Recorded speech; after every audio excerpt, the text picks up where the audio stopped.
सबसे पहले हम पढ़ेंगे गुलाम वंश। गुलाम वंश की शुरुआत मोहम्मद गोरी के दास कुतुबुद्दीन ऐबक से हुई, क्योंकि कुतुबुद्दीन ऐबक जब यहाँ शासक बना तो गुलाम वंश की नींव पड़ी। गुलाम वंश की शुरुआत 1206 से शुरू हुई, जो 1240 तक चली। इस वंश को गुलाम वंश भी कहा जा सकता है। इस वंश को ममलूक वंश भी कहा जाता है। गुलाम वंश इसलिए ममलूक वंश इसलिए कहा जाएगा क्योंकि गुलाम वंश के 1 2 3 शासक के बाद, इसके बाद जो शासक बने वो गुलाम वंश के गुलाम शासक नहीं थे, जैसे कि रजिया, बलबन, ये शासक है जो गुलाम वंश में नहीं आते। इसलिए इस वंश को ममलूक वंश भी कहा जाता है। तो पहला वंश आएगा अपना गुलाम वंश। गुलाम वंश की शुरुआत 1206 से 1240 में होगी। याद रखिएगा, गुलाम वंश की शुरुआत 1206 से 1240 के बीच में कुतुबुद्दीन ऐबक द्वारा उसकी स्थापना की जाती है।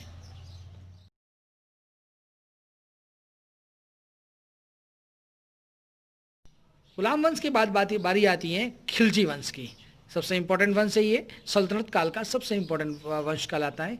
इस वंश की शुरुआत जलालुद्दीन फिरोज ने की थी, जो अलाउद्दीन का ससुर और चाचा था। इसकी शुरुआत 1290 में हुई और यह 1320 तक शासन चला।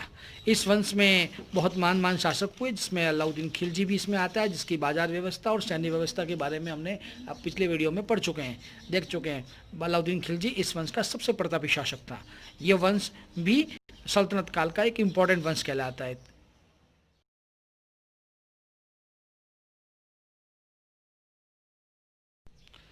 उसके बाद आता है तुगलक वंश। तुगलक वंश भी सल्तनत काल का एक इम्पॉर्टेंट वंश कहलाता है। इस वंश का संस्थापक गयासुद्दीन तुगलक था, और इस वंश में जो पिछले वीडियो में हमने पढ़ा था मोहम्मद तुगलक भी इसी वंश का आता है, जो अपनी योजनाओं के कारण मूर्ख राजा कहलाता है। और तुगलक वंश की नींव गयासुद्दीन तुगलक ने की थी। यह वंश 1320 से 1398 ईस्वी तक चला है। इस वंश के बाद ये प्रश्न, एक इम्पोर्टेंट प्रश्न बनता है कि इस वंश के काल में ही तैमूर लंग का आक्रमण होता है, और तैमूर लंग का आक्रमण होता है और तुगलक वंश का अंत होता है। तैमूर लंग जानते हैं आप तैमूर लंग के बारे में? तैमूर लंग एक महाविजेता था।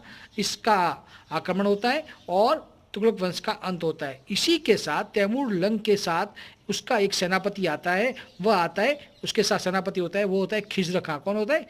खिज्र खां। याद रखिएगा, खिज्र खां।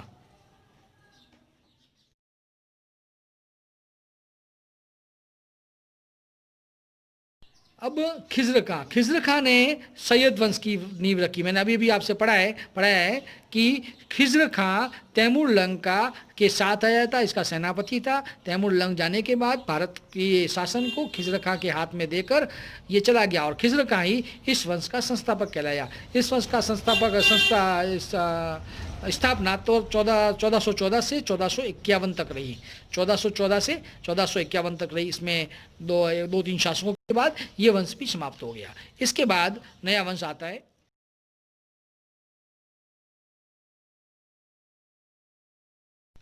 लोधी वंश।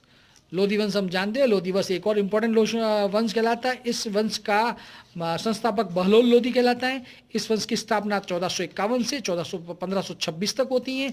इस वंश में बहलोल लोधी, सिकंदर लोधी और इब्राहिम लोधी तो आप सब जानते ही होंगे, क्योंकि जब बाबर, इसके बाद जो वंश आए, नया काल लगेगा, नया मुगल काल का सबसे महत्वपूर्ण युद्ध है तराइन का।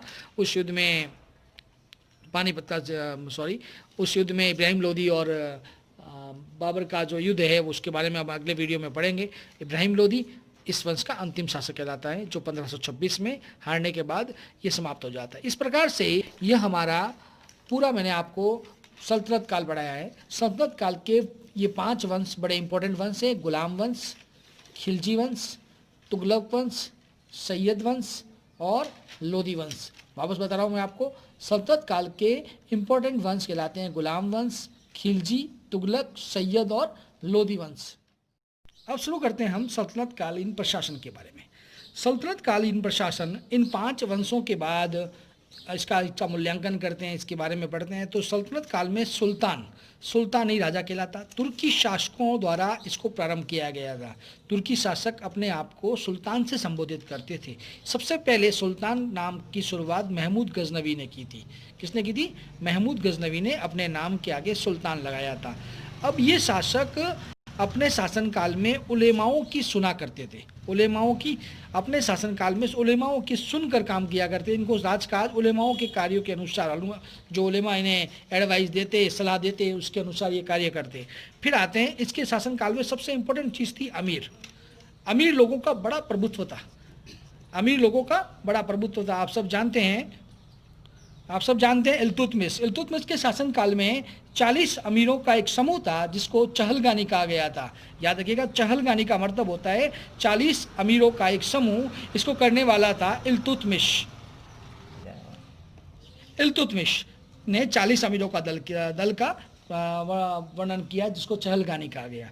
अब इन शासकों में सुल्तान के अमीरों का बड़ा प्रभुत्व था। अमीर भी कौन? इसमें भी दो प्रकार के थे अमीर, एक तुर्क अमीर और एक गैर तुर्क अमीर। तुर्कों का बड़ा प्रभुत्व हुआ था, गैर तुर्कों को भी सम्मान मिलता था, लेकिन तुर्कों जितना नहीं मिलता था। अब बात करते हैं अपन एक और। सुल्तान की शक्ति व अमीर वर्गों पर अत्यधिक प्रभाव था। मैंने आपसे अभी बात कही है, सुल्तान सबसे ज़्यादा जो मानता था वो उलेमाओं की मानता था, फिर दूसरी बात आती थी वो अमीरों की आती थी। अब हम बात करेंगे सल्तनत कालीन केंद्रीय प्रशासन की। सल्तनत कालीन के लिए केंद्रीय प्रशासन सल्तनत काल का केंद्रीय प्रशासन 4 वर्गों में विभाजित था। याद रखिए, 4 प्रमुख भाग थे। नंबर 1 वजीर, नंबर 2 आरिज ममालिक, नंबर 3 दीवाने इंसा, नंबर 4 दीवाने रसालत। शुरुआत करते हैं हम वजीर का मतलब, वजीर जो का मुख्य कार्य था वित्त विभाग का लेखा जोखा रखना और सल्तनत काल में राजा के संपूर्ण खजाने का अधिकारी कहलाता था वजीर। नंबर 2 आता है अमीरे ममालिक। हालांकि विभाग बहुत सारे थे, लेकिन ये 4 प्रमुख विभाग थे। आरिजे ममालिक का मतलब होता है सूचना विभाग का अधिकारी। दीवाने इंसा का मतलब होता है शाही पत्र व्यवहार करने वाला अधिकारी। नंबर नेक्स्ट है दीवाने रिसालत का मतलब होता है विदेश मंत्री।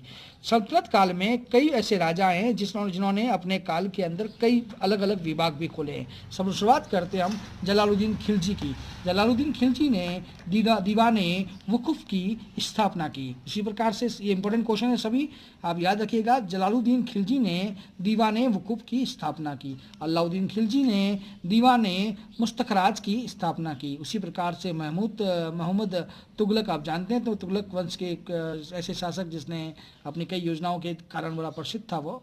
तो मोहम्मद तुगलक ने दीवाने अमीर कोई की स्थापना की। और इस शासनकाल में बहुत बड़े बड़े शासक भी आए। इस शासनकाल के मंत्रियों के बारे में हमने बात की।